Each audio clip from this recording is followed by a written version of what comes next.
Hello, folks. Hope you're doing all right. Welcome to Stay Well with Dr. Zorba Pastor. That's me. He's right there. I'm right here. I am right here. I am not virtual. And I can't sing very well either. Sorry.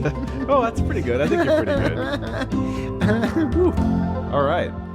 I'm Carl Christensen. I'm sitting across the desk, like I said, from the real, one and only, absolutely, the real one article, and only, the genuine article. That is me, the genuine article. Actually, Zorba, you just got back from Colorado ski That's trip. Right. That's Multiple right. I ski love trips. skiing. That's right. Skied with my kids for a couple days in Winter Park. Skied with my guy friends at Steamboat Springs. I love skiing. I don't ski.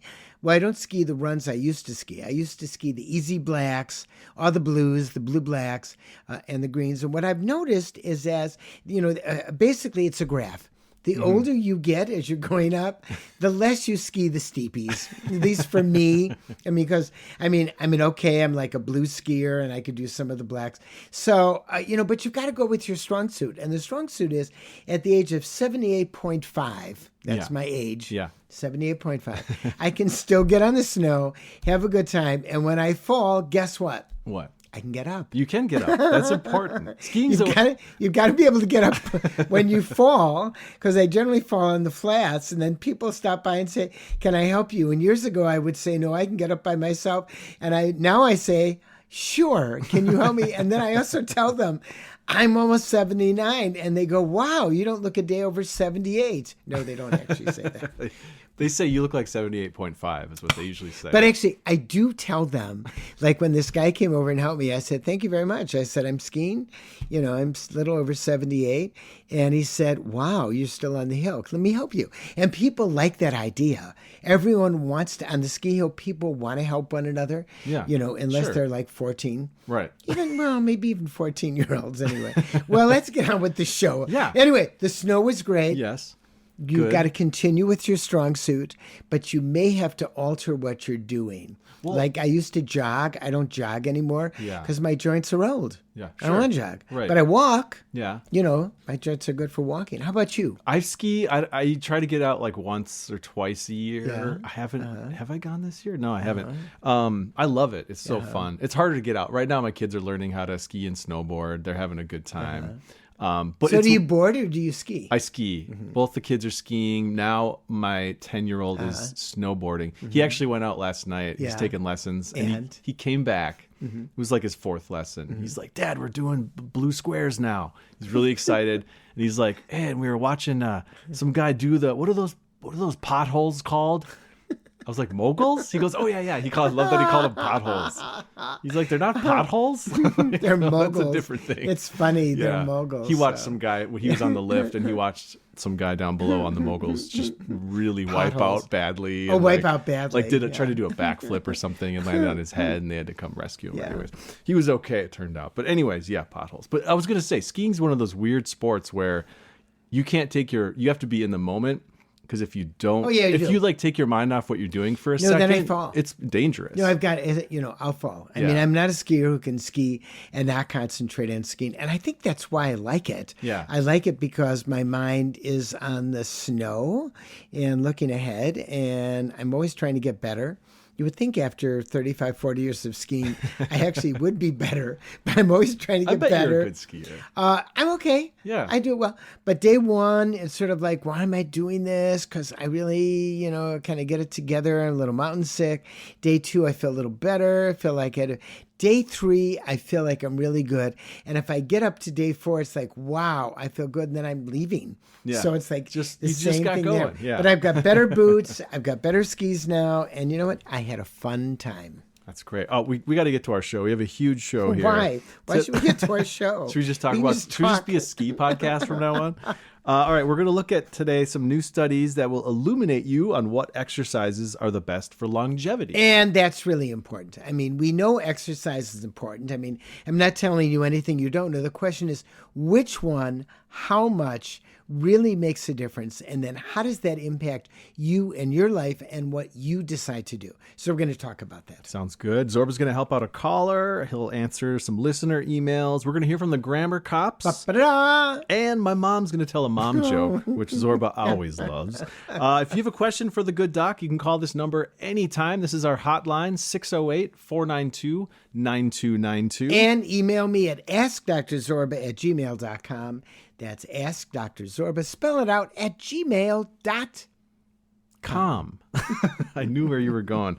All right, Zorba, you talk about longevity all the time on the podcast. It's one of your favorite things to talk about. You have a book called The Longevity Code. That's right. Your personal prescription for longest rate of life, by the way, which did really well. Sold about 50,000 copies when it first came out. Produced a TV show. Had lots of other things that came from it. So I've been really interested in longevity. And there are two interesting studies. So first of all, I want to talk about the studies themselves. The first study is the health professional follow-up study. So it was a doctor study that was started, I think the first study was probably 35, 40 years ago. 51,529 male participants. So in other words, it started when most of the doctors were men. So they just wanted to study men. That's right. Okay. That's right. That's how it was. But I just want to show you the prejudice in studies. So then they started another study, the Nurses' Health Study, 121,700 women. Sure, balance that out. But there are no male nurses. You know what I mean? Right. You couldn't join the study. Yeah. So these are two studies, and these are long-going studies. Now there's a strength in the study. Doctors and nurses, if they're part of the study, are generally going to stay on the study, fill out the information. Generally they're going to be truthful with the information, and they know the importance. You'll get good data from that. Good data. That's exactly right. And every 2 years, they completed questionnaires of what are they doing for exercise? Walking, jogging, running, cycling, lap swimming, rowing, calisthenics, tennis, squash, anything they did from 1986 onwards. Long time ago, right? 1986 onwards. And they also looked at things like weight training, low intensity, yoga that eventually came in later on. And what they discovered was it wasn't just something called the MET. The MET is how much energy you're actually expending. But what they discovered was if you did a variety of physical activities, it was better than just doing one kind.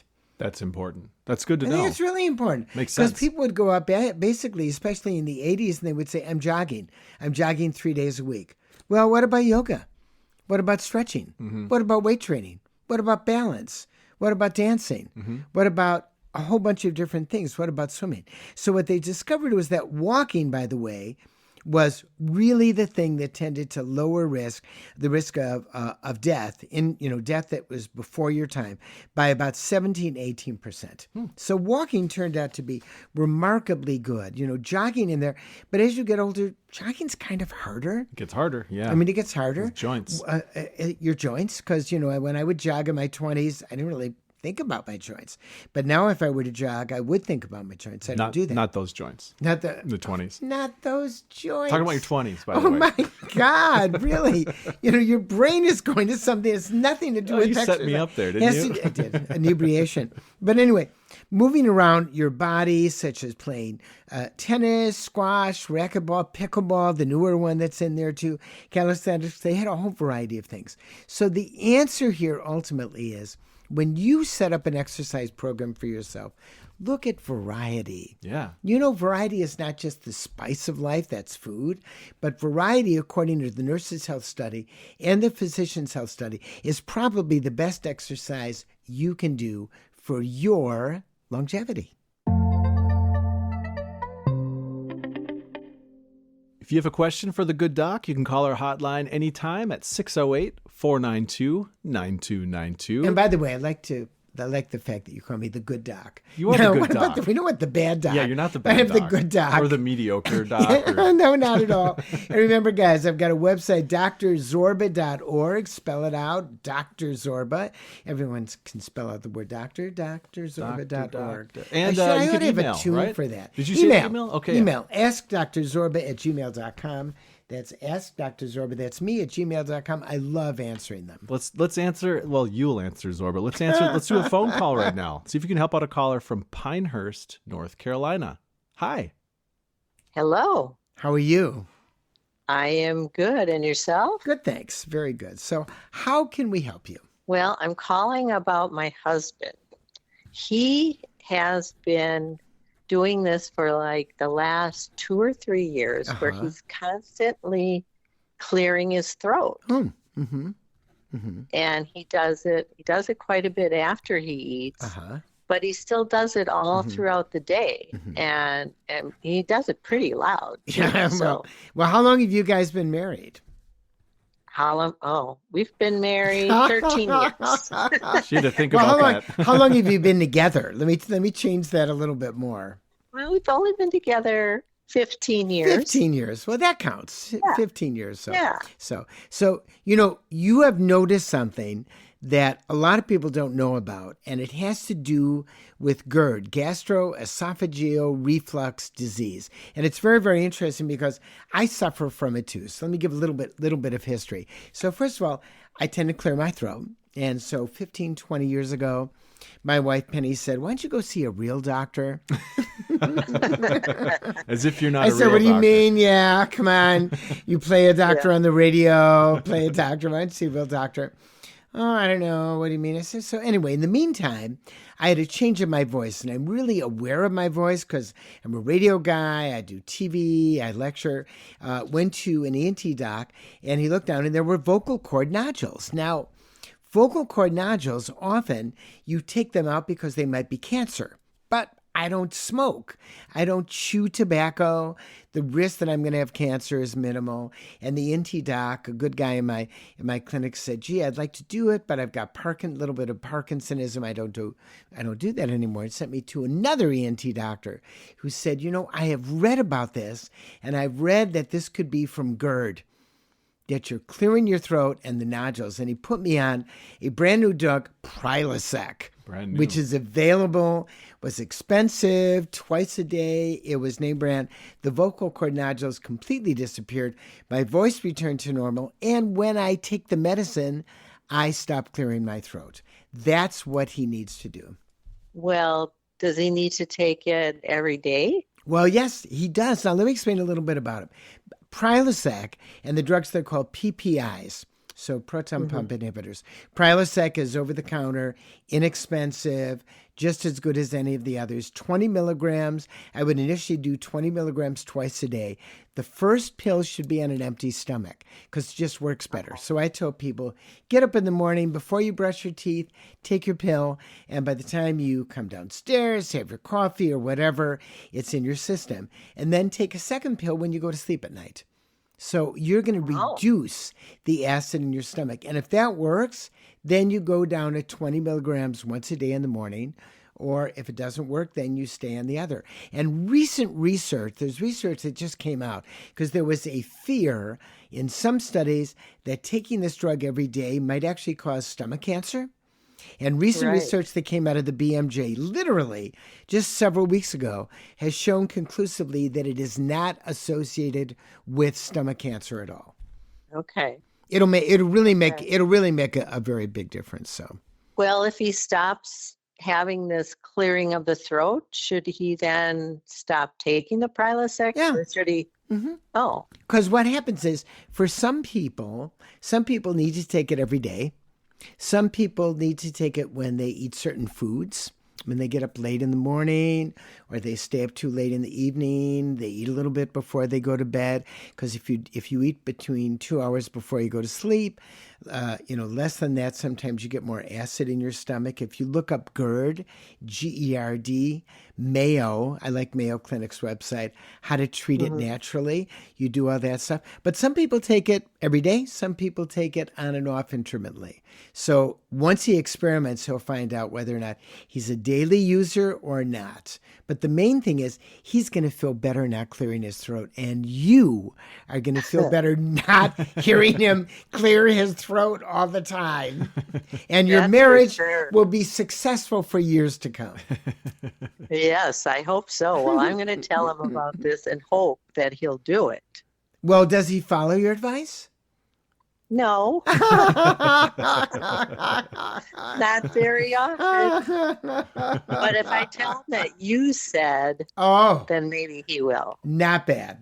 So I've got the street cred. I love it. That's right. Well, thank you so much. Thank you so much for listening to the podcast. I've transmitted 35 years on public radio. Now I've got a podcast because I want to give good, curated information that is scientifically based. So I really appreciate your listening. Thank you so much. You're most welcome. You take care now. Okay, thanks. Bye-bye. Bye-bye. Thanks so much for that call. 608-492-9292. And email me at askdrzorba@gmail.com. By the way, I really like that, 608-492-9292. You got a great number. I just like it. You when snagged I got a this, great number. I want to thank the AT&T woman who really helped me in a number that Do you remember people her can name remember. at all? Clara. It was Clara. Okay, good. I feel like you're lying. That's right. You feel like I'm lying because in fact, I am lying. You are. I don't Okay, remember good. what her name Great was. number, though. But Thanks, I did Clara. ask her. Thank you, Clara. All right, let's do a listener email. The following question came from Jenny in Deerfield, Wisconsin, who writes, "Hello, Dr. Zorba. I have a question regarding mouth tape. And I don't think we've covered mouth tape before on the show. My God, yeah. mouth tape. It's, I'm setting the hook right now. Okay. I'll read Setting on. the hook. I'll read on. Setting the hook. Jenny continues. Do you fish, by the way? I do, yeah. Okay, just love find fishing out. with the kids. Yeah. Not I a ton, don't but I fish, do like but it. you fish. Yeah. I fish. Setting the hook. Setting the hook. Yep, here we go. Jenny continues. Wait a minute, you're reeling me in now. Is that Nice. exactly There you it? go. I just There's a lot want of to get fishing this. phrases I you just can want to do. get this straight. Okay. Okay. Hook, line, and sinker. Hook, line, and sinker. Jenny you have more of these? Your brain. I don't think anyone wants to hear no, anymore. No. Okay. Okay. Reel me in. Okay. Jenny continues. I had started to snore more and was waking up with dry mouth and sore throat most mornings. I heard that mouth tape may help these things, so I started using it. I've been happy with the results, as has been my husband, since I started snoring less and my mouth is no longer dry in the night. I believe breathing through your nose is much healthier than your mouth, so this all seemed like a good thing. However, I started to wonder if my oxygen levels may be decreased due to the mouth tape. Therefore, I started paying attention to the pulse oximeter readings from my Garmin. And every night that I wear the mouth tape, they drop into the 80s. The nights that I do not wear the mouth tape, they stay in the 90s. Oh. My question is if this is anything to be worried about with using mouth tape. Love your show. Listen to it often. Thanks. Well, that is an excellent question. So what I'm concerned about here is that your oxygen level is going from the mid-90s to the high 80s, and that is not a good idea. And in fact, there is some evidence that mouth taping may be detrimental and actually increase the risk that you actually have asphyxiation, especially if you have nasal obstruction. If you're having a cold, you put on your mouth tape, you're not getting enough oxygen in there. Can I jump in real quick? Sorry to interrupt you, because 100%. when I read this email, I didn't know, is this just tape that, for anyone listening who doesn't know, is this tape that just goes over your mouth? Go on the web, Just simple look it up, tape. mouth tape, put it over your mouth, then you breathe through your nose. That's it. Simple as that. Okay. You're breathing, you're breathing through your nose. I'd never heard of And it. if you've got, obstructive sleep apnea, it's not going to be good for you. If you notice from your Garmin, because she's wearing a Garmin, that it's going down to the high 80s, I wouldn't do it. I think it's detrimental. So now the fact is, from a snoring point of view, if that's part of the issue with you and the loved one that you're sharing the bed with, there are other ways to look at it. You may want to use a steroid nasal spray in your nose to help you. You may want to there are a lot of things you can do for snoring. People who snore often are on their back. So they put basically tennis balls on their bed clothing, on their pajamas, so they don't lay on their back. Have you ever heard of that? I have not heard of that. Yeah, No, well, that's you see, it's an interesting. Or mouth tape old-fashioned remedy. until now. Mouth tape or mouth tape. That's why we do this podcast. But the answer is, I don't think mouth tape is a good idea. Okay. I think it's a bad idea. I think you've got to just leave. It is not natural for you not to open up your mouth. Now, the other thing you can do is you should get an ultrasonic vaporizer and put it near where you sleep at night so that you're breathing in moisturized air. Because if dry mouth is an issue, that's what you have to look at. Also, look at the meds you're on. If you're on meds, some of the meds you're on may actually make you dry. And then hydrate yourself before you go to sleep. Drink a glass of water, at least 6 to 8 ounces of water, before you go to sleep. And then have some water next to you in the middle of the night. So if you wake up and your mouth is dry, you can drink. Okay. But I would not recommend recommend against mouth taping. I think it is a bad idea. Now, what about the nose tape that goes on? Does that I think help? I think the nasal tape? things are fine. Okay. I think the nasal that could help. I think the nasal things have helped because then people open up their mouth. The real issue, though, in this case, is she has a Garmin, so she can look at her oxygen because the Garmin then, just like I've got an Oura Ring, measures your oximetry and sees what it's like at night when you're sleeping. And even with the nose taping, if you wear one of the trackers and you discover that in the middle of the night, it's going down to the high 80s. That is not good for your brain. Have a healthy living question for the good doc? Just post on our Facebook page. You can email askdrzorba@gmail.com. Or give us a call at 608-492-9292. And remember, you can ask us an unhealthy living question, too. Wait, doesn't have to be healthy? No. It can be an unhealthy living question, too. We answer healthy. No, there's no discrimination on the air. We do not discriminate between healthy and unhealthy. We will answer both and anything in between.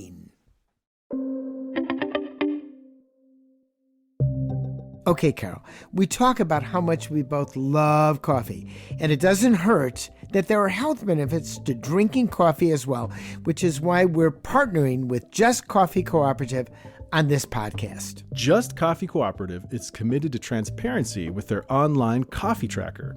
You enter the code on your coffee bag, and it tells you the country of origin, the roast type, the roast date, how much per pound was paid to the grower, and you can even view the contract under which the green coffee was purchased. And guess what, listeners? If you use the code ZORBA10, you'll get 10% off your entire order on their website, www.justcoffee.coop. Just Coffee Cooperative, justice from the grounds up. All right, Zorba. I got it. You know what's coming. Mom. How did it's you the know? Mom. How did you know? You could tell by the pause. Yeah. That Well, this it's not is a mom just the joke. pause, it's your eyes. They kind of begin to roll They up. light up. I get excited. excited. They kind of light up. They're almost like crying, like, I love my mom. I do love my And it's mom. there. She's That's hilarious. exactly She's it. great. So, yeah. Maybe she's listening right now. Mom, are you listening? Well, she might be listening. I think she should go on stage. That's what I think she should do. Just do a bunch of these mom Just jokes. do a bunch some of mom stand jokes. up. That's right. That would be good. Well, this is a good one. And just to set up, you've seen the movie Frozen. I mean, who hasn't? I mean, it's who has not seen ubiquitous. Frozen who has grandchildren or children? Children, young yeah. children. So good. Do I have to sing the song from Frozen? Please do it. I'm not going to. Come on, you were a high soprano in junior high, I am not going to do it. I'm not going to do it. If you join me sometime, you join me and you join me with the drum set and everything else. We will do it. Okay. How about this tuba that's sitting over here? There's a tuba in the studio, folks. Is that? Come on. Yeah. Let's Pinky swear? Pinky. It's a deal. That's it. We're going to do just it. pinky swore. That's right. Pinky swore. God, I haven't done that for years. Yeah. Okay. Let's do this mom joke. This is a joke from my mom. Mom jokes. Look, folks, my kids loved Frozen, and I hate to say it, but as an adult viewer, I saw some serious holes in the plot. I guess I'm saying it just didn't seem very well thawed out. Oh, God. Thawed out? I can see. That's pretty where good, your Mom. I can see where your sense of humor comes. It didn't come from your dad. It came from your mom. It's genetic. It is. Was she funny when you were growing up? Yeah, for sure. I mean, my dad is too, to be fair. Very funny. In a different way. You gotta be fair. Yeah. Gotta be fair. My dad's sense of humor is very strange. Different than Such my as, mom's. well, we have to more occasionally funny. have to have a dad joke. I think we might have a dad joke. I mean, you and should have a actually, dad- I just that's spoke with right. my dad That's right. recently, Yeah. and he was kind of hinting at wanting to tell the that's dad okay. joke on the That's show, okay. on the Yeah. podcast. So Yeah. stay tuned for that, Uh-huh. folks. There's Yeah, going to be a yeah. dad joke. Dad jokes. Then we can compare. What's better, mom jokes or dad jokes? No, we can will do not compare. No, a no. blind, No. double blind, A whatever double-blind study. placebo-controlled trial. Can you set that up? Yeah, that means that half the people listen to neither joke, and then they make a decision. I have no and idea they what I'm decide talking it. That's a placebo. Which is better, the blank space, or the joke? That would be the placebo control. We'll work that out. We're gonna work somehow. it out. Yeah, that's right. All right, we got to do a next segment here, which is the segment where Zorba reads This is reviews. too much fun. From you can leave a review for our podcast. Yeah, please. On Apple Podcasts, if that's where you listen. Where We I like think a lot of reviews. folks listen Amazon on Apple. Podcast, Spotify. Leave a review. That's right. And here's Anywhere. where I hand a piece of paper to Zorba. Some reviews that you lovely listeners have left for us. He's never read these before. Here he goes. From Iowa brewer. I've listened to Dr. Zorba on NPR with Tom and Carl. Oh, great. For decades from many states. It is so wonderful to have them back. Zorba's approach, demeanor, I like that, advocacy for health literacy and science are appreciated and needed. Oh, how true That's it is. great. Thanks, Iowa brewer. You know, I've got to tell you something. In this day and age when there is so much misinformation, you know, on the web, in the news, everywhere else, and distrust, I think that's really important. So this is from Georgia. So many ideas to help, whether you're in a quandary or just for future reference. Zorba is a really practical, down-to-earth doctor. Great. Thanks, so Georgia. happy that Georgia did not say I was on the moon, like Ralph Crandon in the ruins. But thank you. And here's from you. I like everything about this delightful program. Thoughtful, I like that. Insightful discussion, and diagnosis, humor, and banter. Well, frankly, thank you, Hugh. And that is what we're trying to do. We're trying to move important medical information in a fun way. I mean, if I just sat here and did lists and droned on what you're doing, no one wants it would that. Nobody wants to listen to that. Right. Nobody. And that's frankly been my raison d'etre, and I can't pronounce it because I can't pronounce French, but it is the reason that I've been doing this for so many years. So thank you for your comments. Thank you. Thank you. Thank you.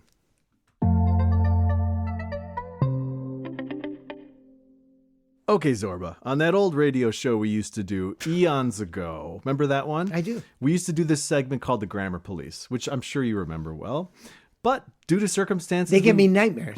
That's right. You still you wake up in cold sweat thinking about them. We had to change the name of it, which is great because now it might have a better name. We're now rolling with the Grammar Cops. We got a grammar situation here. Grab a cop. I love this. Watch your grammar. Grab a cop. You know something? Watch your grammar. You know something? I would be more than willing, because you play musical instruments, to do something to make this a complete song and put it on YouTube. I would love to do that. You want to sing over that? Yeah. Is that what would you contribute? Because I think your singing what would would I be contribute? the singing. I'm the doctor on the show.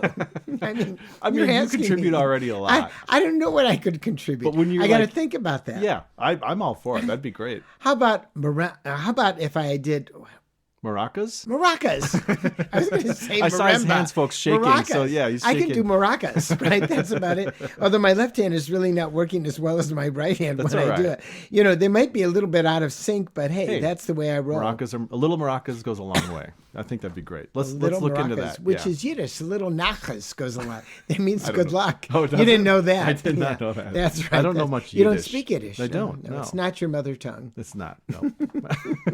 Okay. Zorba, this is actually not your mother from tongue is Wisconsin. I think my mother tongue is mom jokes, maybe. This is from the Beef Cops, not the Grammar Cops. Have we had the Beef Cops on before? No. I don't think we have. No. Just a little context here for listeners. Zorba was recently talking about the updated food pyramid that came out Correct. a little while ago. And there's a mention of beef tallow That's right. in there. That's right. And Zorba said he wasn't super familiar with it or with its use in cooking. Mm-hmm. Remember saying that? Mm-hmm. So this is a voicemail from a listener in Illinois. Hi, guys. I love the podcast, and I had a comment regarding the beef tallow that Zorba thought, well, where do you even get that from? I've been using beef tallow for years. You can get it at your local meat market or at the butcher shop. Sometimes they sell it in the freezer section. Sometimes it's in a jar. Sometimes it's refrigerated. And I use it to brown my meat, make wonderful scrambled eggs and fried eggs. It's really simple to use. You can leave it on your countertop for a few days to soften, or you can store it in the refrigerator and take it out as needed, or store it in your freezer and chip out a piece and then store that in the refrigerator. The Amish use it a lot in their pie crusts and all their baking. It is just a wonderful thing to use, and you don't have to use a whole lot of it. So thanks again, guys, and try that beef tallow. They also have pork tallow and goat tallow. Huh. Is there chicken tallow? Oh, yeah. No, the schmaltz. Oh, okay. Can you say schmaltz? Schmaltz. No. Schmaltz. Try it again. Schmaltz. No, close. It's not schmaltz. Schmaltz. Schmaltz. That's it. You got to eat it the right Yogurt. way. And yogurt. That's right. You got to move your head. Schmaltz. Schmaltz. Chicken fat. And basically, say it again one more time. Yes. Schmaltz. And that's very good. Anyways, you just learned a lot about beef tallow. Well, what's interesting in the food pyramid is that RFK is really, it's like beef tallow. That's what we should do all of our cooking in. I think a variety of fats are okay. When we talk about beef tallow, of course, we're talking about saturated fat. And if you look at the new upside down food pyramid, which will then become right side up because the old one will be upside down since the new one will now be considered right side up. You followed that, didn't you? Barely followed that. But I think I'm there. there. The upside down triangle. It's the triangle with the point at the bottom, which is probably the point that he's trying to make. But anyway, getting back Good one. to that. It's okay to do some things in beef tallow. And it's just like, but the real issue is we still want to take care of, we know that saturated fat and too much of it is not good. So we know, for instance, that the oil from fish is really good for us. And we know that eating too much red meat with fat is really not good for us. And you've got to find a balance in your diet. And I think one of the reasons that the American Heart Association came on full board with this, as well as JAMA, was the fact that in the new food, upside down food pyramid, that's now right side up, but looks upside down, but it's really right side up. For the record. That's right. For the record, the one with the point at the bottom. It still said you should continue to keep your saturated fat to less than 10% of your calories. I think that's what it is, but it's less than 10%. So I think that's an important point. I did not know that I could get beef tallow from my butcher. I have a local butcher. Yeah. I'm going to go in there. You're going to do it? See if I can get beef tallow. And if I am, I'm going to take a picture of myself with the beef tallow, holding it at J.R. Richards Meats in Oregon, and then I'm going to cook with it, and then I'm going to make a recipe, and we're going to put the recipe on the show. Why not? That sounds like a great idea. Whole hog. Whole cow. It was a beef. A whole cow. Whole cow on this. But thank you. But really, thank you for the comment. Do you have a beef with something Zorba said on the podcast? Let me tell you what you can do. You can call the hotline 608-492-9292, or you can email your violation to askdrzorba@gmail.com. Or what else, Zorba? What's that one? We have a website, drzorba.org, and we're having too much fun. Okay, Zorba, we love when listeners chime in and drop some knowledge on us. The following tip came from a listener who signed her email, quote, Old Lady. So, Old Lady writes, Zorba, you do so much good when explaining medical topics, and I've followed you for decades. Mm-hmm. Keep up enjoying your life. Your podcast, your laugh, your knowledge, your ability to share your knowledge, and your sidekick, hey, that's me, it's you. are the That's best. right. Thank you. I got a little shout out. Thanks, Old Lady. That's right. She signed it, Old Lady, so I can say that. I know. I said that. It's okay. That's okay. her signature. That's her handle. all we know of her. That's right. Old Lady continues. I'm a very healthy, happy old bag. See, she's great. Who gets regular? She's self-deprecating. Totally. And I have trouble spelling. It would be hard for me to spell deprecating, but I can pronounce it.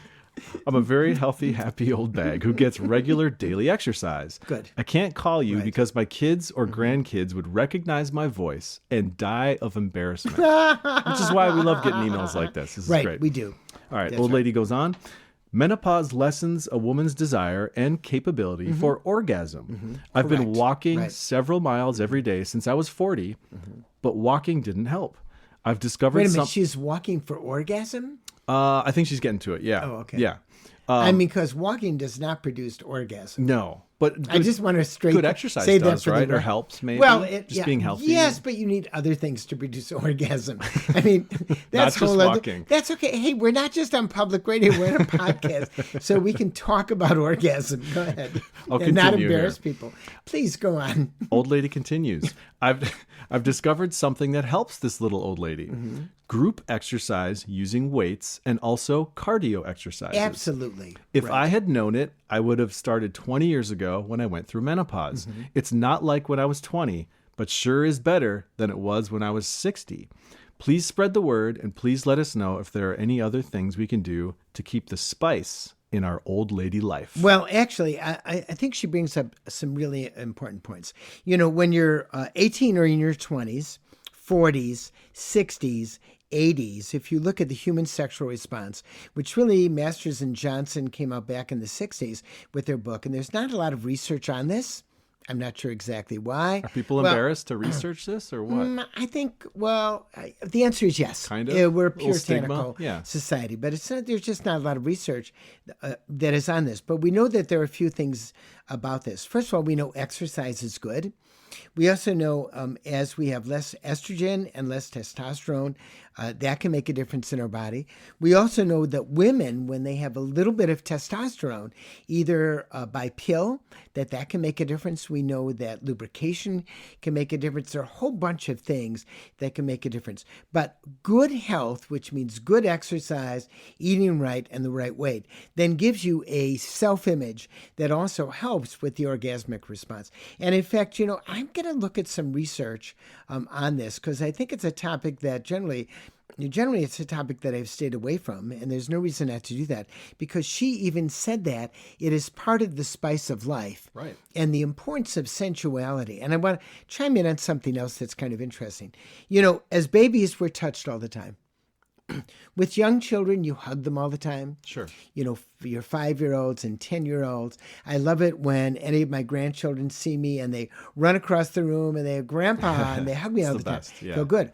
But what happens is as we get older and older, and often if we have lived with a loved one and that loved one is gone, we don't get touched. Sure. And that's a very important part of how we feel about ourselves. And so part of this, I think part of good health is trying to figure out how to bring back sensuality within your life, whether you're single, whether you're with someone, whether you're not with somebody, and so on. I think it's an important part of life. And that's really one of the things that medical research has been lacking and really discovering how to do that and how to prove really quality of life in people as we get older, and touch is part of that quality of life. All right, Zorba, we got to wrap this one up. We learned a lot, though. We learned quite a bit today. We did. I know I did. We talked about... So did I. Yeah, you did. You know what? I always do the whole wrap up. What did you learn today, Zorba? What did I learn Putting you today? on the spot. Well, first of all, one of the things I learned was about exercise. Yeah. The importance of a variety of exercise. For longevity, That's right. That's right. I learned how to laugh at a mom joke. Yeah. no matter what the Yep. no matter what the mom joke was about. Yeah. I learned from the old lady about the importance of exercise. Sure. In terms of sensuality and how you feel about your body. Mouth tape? Never heard of that before. Mouth tape. I've never heard about mouth tape before. And I've discovered, of course, even thinking about mouth tape, that it may reduce the amount of oxygen in your body. And I've learned that you have a sense of humor. What about beef tallow? You're leaving out beef tallow. Come on. Get to that other side. I can get to Schmaltz chicken fat. But the other thing was beef tallow and where I can find it. And I'm going to find it and I'm going to use it. And remember, if you would love to be on the show, call us at 608-492-9292. You can leave a message and we'll also play that on the show. 608-492-9292. Email me at askdrzorba@gmail.com. Spell it out. askdrzorba@gmail.com. And the website, drzorba.org, drzorba.org. And once again, stay well.